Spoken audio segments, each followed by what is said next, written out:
buenas a todos. Hoy vamos a ver cómo funciona la recursividad en Java. ¿De acuerdo? Bueno, lo primero, una explicación de qué es la recursividad. La recursividad es un método para resolver problemas que, en los cuales una función se llama a sí misma dentro de la función, ¿vale? Em, Como esquema, ¿de acuerdo? Se basa en un caso base, ¿de acuerdo? Que nosotros conocemos. Es decir, dentro de un problema nosotros conocemos un caso base que sabemos que va a ser así siempre, y a partir de ahí vamos haciendo casos, ¿de acuerdo? Hasta llegar al desconocido, y del cual volveremos a ir otra vez al caso base, ¿de acuerdo? Vamos a hacer ejemplos para que lo veáis, ¿de acuerdo? Por ejemplo, el factorial de un número.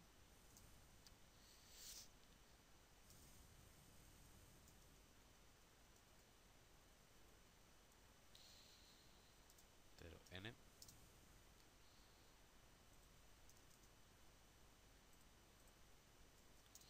De acuerdo, aquí tenemos que poner un caso base, ¿de acuerdo? Un factorial, ¿de acuerdo? Es una operación matemática que dice que si el factorial del número que estamos haciendo es 0, el resultado será 1. Y eso va a ser así siempre. Entonces nuestro caso base va a ser ese. Si n es igual a 0, obtendremos 1.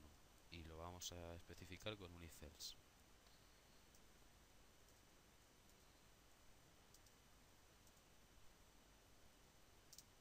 ¿De acuerdo? Ese es nuestro caso base. ¿Qué es lo siguiente que vamos a ver? Pues si queremos calcular el factorial de un número que no sea 0, ¿cómo podemos nosotros utilizar ese caso base para hallarlo? Bien, pues lo que tenemos que ir haciendo es disminuir n hasta que llegue a 0, hasta que llegue al caso que sí que conocemos. Entonces, en este caso, si miramos en Wikipedia la definición de factorial, vemos que el factorial devuelve el mismo número por el factorial del anterior. ¿De acuerdo? Así conseguiremos con n-1 que n se vaya reduciendo hasta llegar a 0. ¿De acuerdo? Os lo explico otra vez, ¿vale? Nosotros tenemos un caso base que es n igual a 0, y con ese caso base devolverá 1 siempre. En caso de que n sea distinto de 0, ¿de acuerdo? El factorial, como su definición matemática nos dice, es ese número por el factorial del anterior, ¿vale? Y haciendo el factorial del anterior llegaremos a un caso en el que n sea 0 y nos devolverá 1, y entonces se irán deshaciendo todas las operaciones que hemos hecho hasta llegar a n, al factorial de n, ¿de acuerdo? Vale, el siguiente ejemplo, ¿de acuerdo? Ejemplo 2. Va a ser quitar el último de n. De un número n, obtener su último número. Esto no es recursividad, ¿vale? Pero lo podemos necesitar para otros problemas. Entonces, quitar último del entero n. ¿Esto qué nos devuelve? ¿Vale? ¿Cómo tenemos nosotros qué operación tenemos que aplicarle a un número para obtener su último? Pues tenemos que dividir entre 10. ¿De acuerdo? Si yo divido 10 entre 10, ¿de acuerdo? Quito el último, que es el 0, porque 10 entre 10 es 1, quito el 0. Si yo divido 22 entre 10, es una división entera, recordad siempre, división entera, voy a quitar el 2, ¿vale? Y voy a obtener otro 2, es decir, voy a obtener siempre el siguiente número. Y para obtener el último número, ¿de acuerdo? Es una operación parecida.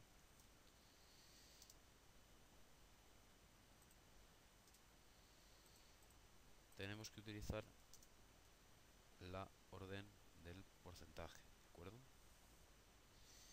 Vale, seguimos. Obtener el último número de n, ¿de acuerdo? ¿Cómo obtenemos el último número de n? ¿De acuerdo? Pues la operación que hay que hacer para obtener el último dígito de n es utilizar el operador porcentaje.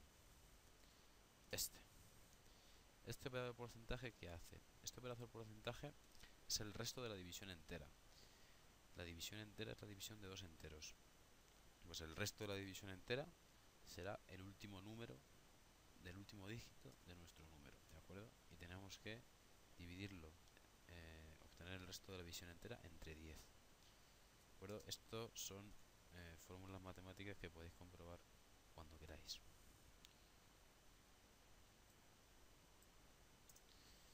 De acuerdo, ahora vamos a hacer el algoritmo para obtener el número de cifras de un número. Esto sí que necesita recursividad.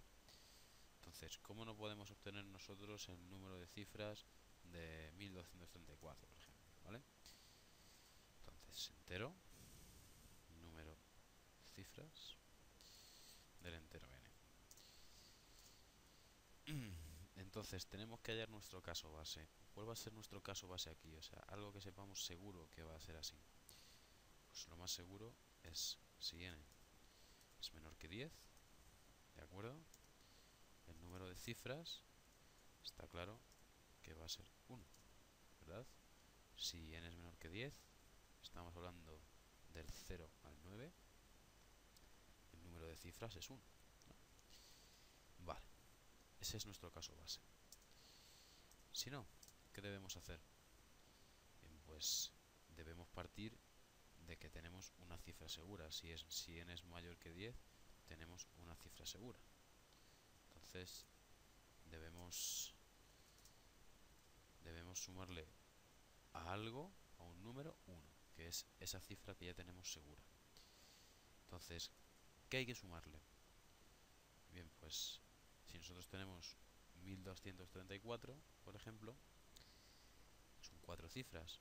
Entonces, podríamos decir que si le quitamos el último dígito a n y hacemos esta operación número cifras, podremos obtenerlo. Os explico. Si tenemos el 1234, ¿de acuerdo? Es mayor que 10, entonces el caso base se omite de momento. Se va a ir a nuestra segunda opción, que es esta. Entonces, ¿qué hará? Sumará 1 al número de cifras, quitándole siempre el último a n, es decir, haciendo n más pequeño hasta que sea menor que 10. Quitar último de n, en el caso de 1234, devolverá 123, con un 1 delante. 1 más el número de cifras de 123. 123 volverá a ser mayor que 10 y se volverá a hacer nuestra segunda opción.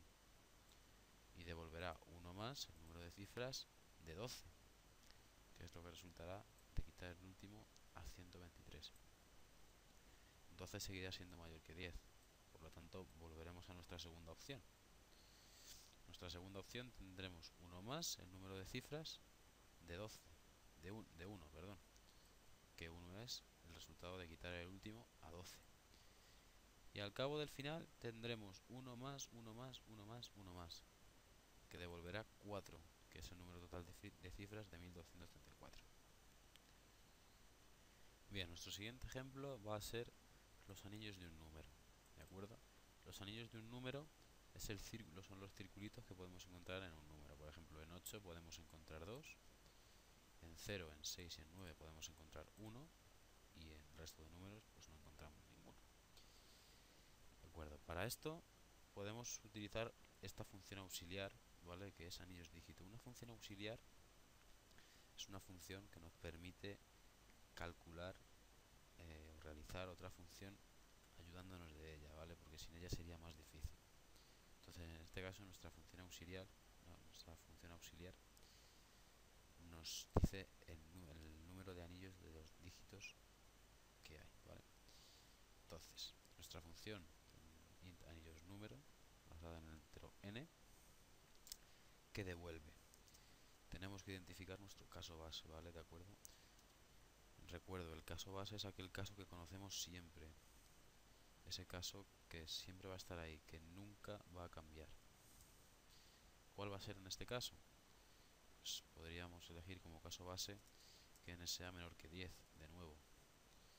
En ese caso, devolvería anillos dígito de n, ¿de acuerdo? Porque si n es menor que 10, se puede aplicar perfectamente esta función. ¿De acuerdo? Sería llamar a esta función. ¿Qué pasa si n es mayor que 10? Pues aquí es donde tenemos que aplicar la recursividad, ¿de acuerdo? Aquí es donde tenemos que llamar a la función anillos número dentro de anillos número, ¿de acuerdo? Entonces, ¿cómo podemos hacerlo? Bien, pues vamos a poner el ejemplo aquí, ¿de acuerdo? De cómo lo estoy haciendo. Si yo quiero saber los anillos de 1234, ¿vale? Que son 0 a simple vista, yo tengo que recorrer poco a poco el número, ¿de acuerdo? ¿Cómo puedo recorrerlo? Pues puedo analizar los anillos del último número, ¿de acuerdo? Más los anillos de lo que sobra. ¿Cómo puedo yo escribir eso? Pues anillos dígito del último de n, es decir, anillos dígito de 4, más anillos número, es decir, anillos número de quitar último de n. ¿Qué he hecho aquí? Lo que yo he hecho aquí ha sido, primero, analizar los anillos del último dígito de n, es decir, de 4, y luego sumarle los anillos que habrá al quitarle el último n, o sea, quitando el 4, que quedará un 2, 3. Un 2, 3 volverá a hacer la misma función.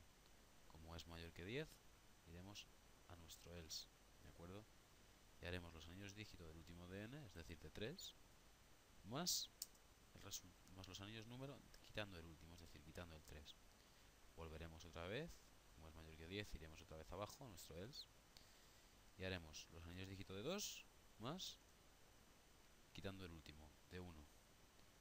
Así, como n ya es menor que 10, iremos directamente a esta función, a nuestro caso base, y obtendremos el caso base y desde ahí desdoblaremos. ¿De acuerdo? Bueno, pues nuestro último ejemplo, y podríamos decir que más difícil, ¿de acuerdo? Es calcular el inverso de un número. El inverso de un número, si yo introduzco un 2, 3, esto me devolverá 3, 2, 1. ¿De acuerdo? ¿Cómo podemos calcularlo? Pues de nuevo tenemos que ir recorriendo el número, ¿de acuerdo? De atrás adelante. Podríamos hacerlo de adelante a atrás, pero como lo hemos estado haciendo de atrás hacia adelante, pues seguiremos haciéndolo igual. Antes de pasar a hacer el código, ¿de acuerdo? Vamos a intentar analizar este cambio, ¿de acuerdo? Obviamente son los mismos dígitos, entonces a priori no parece que haya que hacer operaciones con los dígitos, ¿de acuerdo? Pero sí que hay que hacerlas. Entonces, el resultado, si nosotros analizamos 123 y 321, podemos ver que es 3 por 100 más 2, 10 más 1. ¿Qué podemos sacar de aquí? Pues podemos sacar que el inverso, perdonad,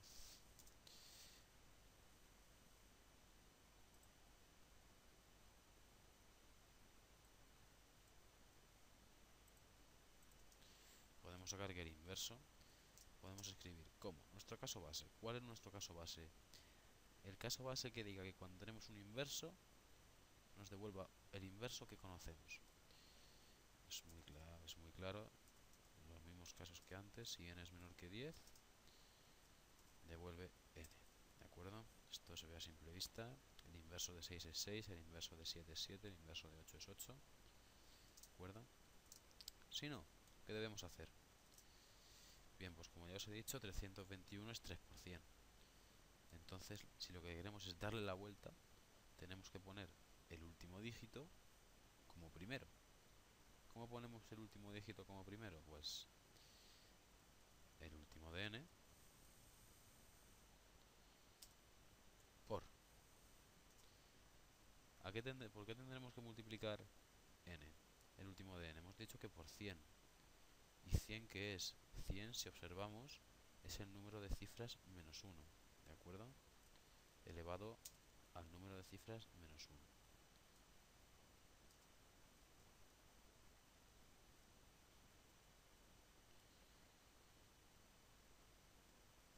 Más el inverso del último de n. Esto se parece al anterior, ¿de acuerdo?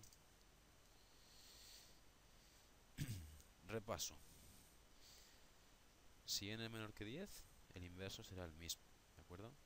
Si no, tendremos que darle la vuelta al número manualmente, es decir, el último número lo pondremos como primero, ¿de acuerdo? 123 tiene 3 cifras, pero si le quitamos una y elevamos 10 a esa cifra, al número de cifras menos 1, perdón, número cifras menos 1, ¿de acuerdo? Si lo multiplicamos por 10 elevado al número de cifras menos 1, tendremos 300, ¿de acuerdo? Más el inverso quitando el último, ¿de acuerdo? Ya hemos utilizado el último, ahora el último que nos quedará será el 2, en el caso del 123, y lo trataremos como primero, es decir, lo volveremos a hacer esto, ¿de acuerdo? Hasta que n sea menor que 10, en el caso devolveremos n, ¿vale? Voy a hacer un repaso a todo. Factorial, nuestro caso base, n igual a 0, devuelve 1, por definición matemática. Si no, n por el factorial de n menos 1, ¿vale? Esta es la única que os puede costar más entender porque es una definición matemática y es así, ¿vale? O sea, no tiene vuelta de hoja, es así. Estas dos son funciones auxiliares, ¿vale? Para quitar el último de un número tenemos que dividirlo entre 10 y para obtener el último de un número tenemos que hacer el resto de la división entera entre 10. El número de cifras de un número, ¿cómo lo podemos obtener? Pues si n es menor que 10, el resultado, el número de cifras es 1. Este es nuestro caso base, es obvio, ¿de acuerdo? Se ve a simple vista. Si no, devolvemos 1, ¿vale? Que es la cifra asegurada que ya tenemos. Si n tiene dos cifras, pues una es la primera, ¿de acuerdo? O sea, sabemos que una tiene seguro. Más el número de cifras quitando el último, ¿de acuerdo? Siempre tenemos que hacer o n más grande o n más pequeño, pero llegar a un caso base, ¿de acuerdo? Y si en nuestro caso base especificamos que n sea menor que algo, pues lo que tenemos que intentar es ir disminuyendo n hasta que sea menor que ese algo, ¿de acuerdo? Los anillos de un número, pues con la función auxiliar de los anillos de un dígito, ¿vale? Comparamos si n es menor que 10, devuelven los anillos dígito de n. Es decir, si n es 1, 2, 3, 4, 5, 6, 7, 8, 9, ¿de acuerdo? Recurrirá a esta función que analiza directamente esos números, ¿vale? Y nos dará un resultado. Esto es también inmediato. Si no, ¿qué debemos hacer? Pues ir recorriendo el número de atrás adelante. Los anillos dígito del último, ¿de acuerdo? Más los anillos del número quitando el último. O sea, ya hemos evaluado el último, ahora lo quitamos, ya no lo necesitamos. Y el inverso. El inverso, ¿vale? Tenemos 123, queremos 321. Pues ese último número tiene que ser ahora el primero. Pues ese último lo multiplicamos por el número de cifras, por 10 elevado al número de cifras menos 1, ¿de acuerdo? Porque si le quitáramos el menos 1, estaríamos haciendo en este caso 3 por 100. 3 por 1000, perdón. Eso sería 3000 y no lo queremos.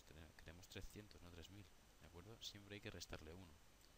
Pero esto no son matemáticas, no son fórmulas matemáticas, simplemente hay que verlo. Hay que coger un papel, una hoja y hacer el problema en una hoja antes de pasarlo a código, ¿vale? Y hacer un pseudocódigo y luego pasarlo a código en Java. Y luego volvemos a hacer la llamada recursiva, el inverso, quitando el último, ¿vale?